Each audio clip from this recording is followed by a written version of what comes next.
முருகப்பெருமானின் முதல் படை வீடான திருப்பரங்குன்றத்தில் உலக புகழ்பெற்ற பங்குனி உத்திர திருக்கல்யாண வைபவம் பக்தி பரவசத்துடன் நடைபெற்றது.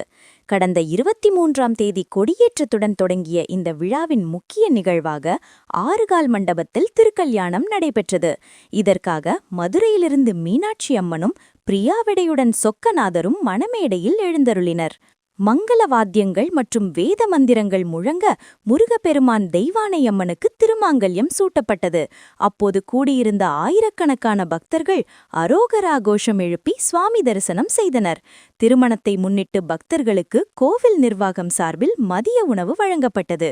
விழாவின் சிகர நிகழ்ச்சியான மகா தேரோட்டம் நாளை காலை நடைபெறவுள்ளது. பல்லாயிரக்கணக்கான பக்தர்கள் திரள்வார்கள் என்பதால் திருப்பரங்குன்றம் முழுவதும் பலத்த போலீஸ் பாதுகாப்பு போடப்பட்டுள்ளது.